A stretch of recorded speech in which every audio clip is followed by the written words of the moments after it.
it's one thing to sort of see that a model is breaking down and to sort of notice that. It's another thing to then think, okay, what is our response to that? And this is where we're sort of getting into in that conversation, is that, you know, what is the glue? And we think about trust, and it's a word that we use a lot. We use it in daily conversations.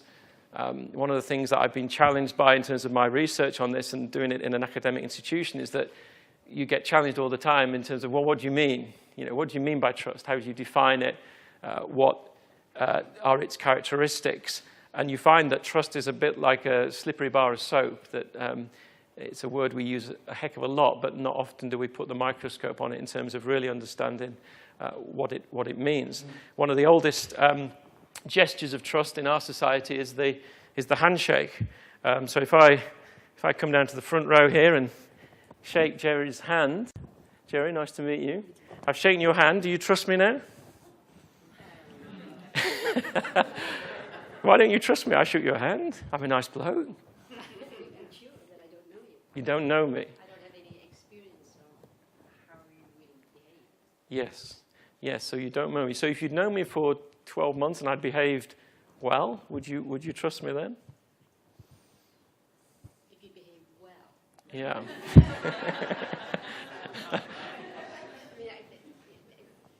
That's a little ambiguous. Yeah. What do you mean by behave well? Yeah. What do I mean by behave well? Exactly.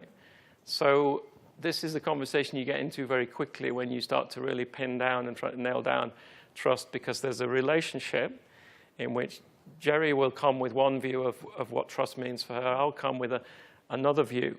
And as well as the trust is literally a psychological sort of state that we will choose to adopt or not adopt at some point. But really what's going on is a dance between my trustworthiness and Jerry's propensity to trust. So we're all going to have different degrees of willingness to offer trust based on our story and our narrative and our experiences. And we're equally all going to have different degrees of demonstrating trustworthy behavior. So, you know, if I'd been in the playground when I was 5 years old and people kept stealing my sweets, I'd probably maybe have a low propensity to trust. And I might meet exactly the same person as Jerry, and I might say, well, I really trust him. And Jerry might say, well, I don't. The behaviors have been exactly the same. So what we realize when we shine the light on trust a bit more is that it's a dance that's going on all the time between trustworthiness and trust. And it's very contextual. So that quote of Mayer, trust them to do what? When, where, and in what context? And if I'm going to have heart surgery in the hospital, I want to trust the doctor. I want to trust that they're competent.